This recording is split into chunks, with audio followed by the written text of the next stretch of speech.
Hello, I'm Hingers, and welcome to Good Game Well Played, the ABC's only weekly show that talks about people who play computer games for a living. For now.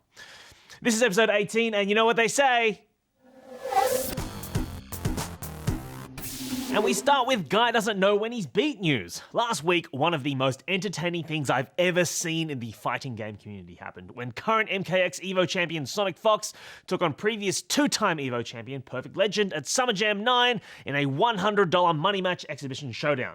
Following on from several days of Twitter beef, it was a first-to-10 matchup, Sonic Fox's Katana versus Perfect Legend's Kung Lao, and Sonic Fox utterly dominated Perfect Legend. In the half-an-hour matchup, Sonic Fox went 10-0, destroying Perfect Legend in every match, and then taking time after the drubbing to explain his dominance and taunt Perfect Legend. So, it's been about 4 years since I've played you in about 4 different games. I played you in DOA, I played you in MK9, I've been Justice, MKX. Oh my god. I've won in every single one, man. I've won in every single one, hold up. But not once did Carl get up and say, I got outplayed. The organisers then allowed for a rematch, a best of 5, because Perfect Legend can't take a hint. This time Sonic Fox's Aaron Black versus Perfect Legend's Kung Lao, and Sonic Fox, who dresses as a blue fox while playing, proceeded to take the best of 5 3-0, while the commentators pleaded for everyone to stop because it was cruel. Oh my god, and the brutal, just because? Make it stop, make it stop. Make it stop. Tasty domination. I thoroughly recommend you go and watch the 45-ish minute video up on YouTube. It is some primo content. And in League of Legends news, all 16 teams are now locked in for the League of Legends World Championship Finals, which will take place across Europe in October. So now is as good a time as any to showcase a few of them for you and give you Good Game Well Played's patented preview predictions for 2015. Alright, 16 teams from around the world will be coming to Europe to fight for the 2015 Summoners Cup and a cut of the $2 million US prize pool.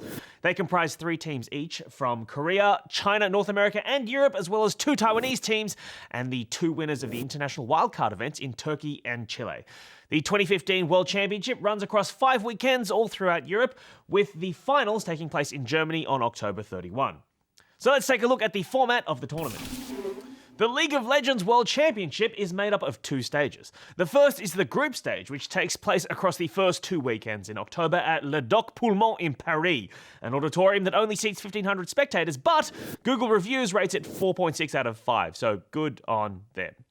During the group stage, teams are split into 4 separate groups, randomly allocated within seeded brackets and with no more than 1 team from each region in each group.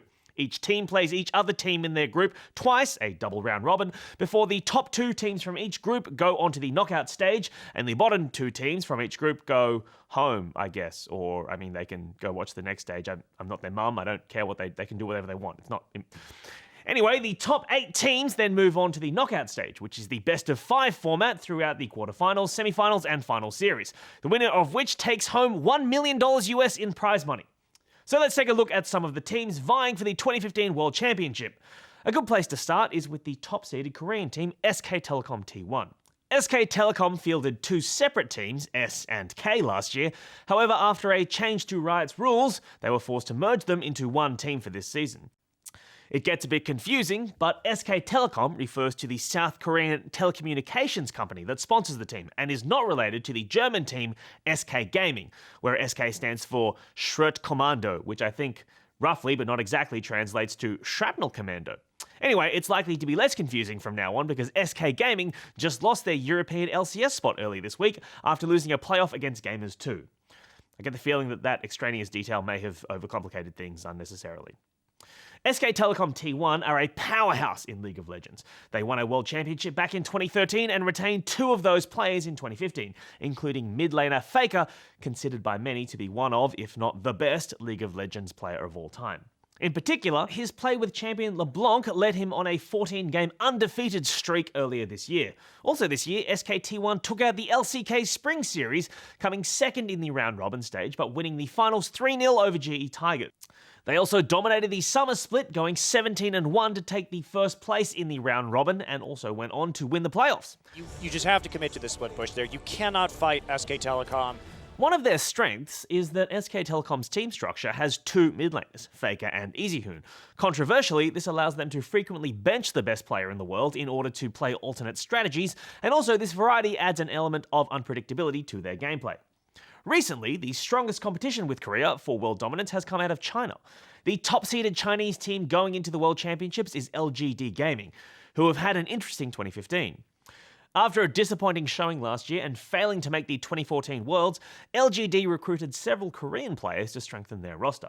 This year, their regular season results were middling, qualifying for the spring playoffs in 6th place. However, against all odds, they went all the way to the finals, where they lost in a close final to EDG. In the summer split, again, it was a fairly mediocre performance, during the regular season qualifying for the playoffs in 5th place. Despite this, however, once again LGD rallied during the playoffs, this time defeating Vici Gaming and favourites EDG to face Xiaogu in the finals, which they won 3-2. Elated. They played so well. LGD seem to favour the best of 5 format, and if they can make it through the round-robin stage, they should be high contenders for the World Championship. The final team we'll look at today are European giants Fanatic. Now, Fnatic won the very first League of Legends World Championship back in 2011. However, their roster has completely changed since then. Having recruited Korean pros Rainover and Huni at the start of 2015, they have absolutely dominated the European scene all year, going completely undefeated in the Summer Series. That is 18 straight matches without a loss, and they won the European Summer Playoffs for 2015 too. Even though that could speak to a lack of thriving competition on the European continent, going an entire season undefeated in LCS is unprecedented in Europe. It'll be interesting to see if Fnatic are able to transfer this dominance to the global stage, playing against the Korean and Chinese teams. At the mid-season Invitational early this year, they reached the semi-finals, which was considered a successful result for them. There it goes, and Fnatic secures themselves a spot in the playoffs. GG. This is just a short tip of the iceberg intro to the upcoming World Championships, and we'll definitely do more coverage of the lead up in the coming weeks. Let us know if you'd like us to go deeper or cover any of the other teams. That is it for this week. Thank you to everyone who came out to Good Game Live over the weekend. The show was a lot of fun, and it was great to meet so many of you afterwards. Be sure to tune into Pocket today to see Nick Boy take on Forza 6, the hook of which is meant to be wet weather driving, so that sounds dangerous. It's good. I feel like, oh, big puddle, big puddle, big puddle, big puddle, big puddle, big puddle! As always, get in touch via social media if you've got stories or scenes you'd like to see on the show, and we'll see you next week. Hingers out! See ya!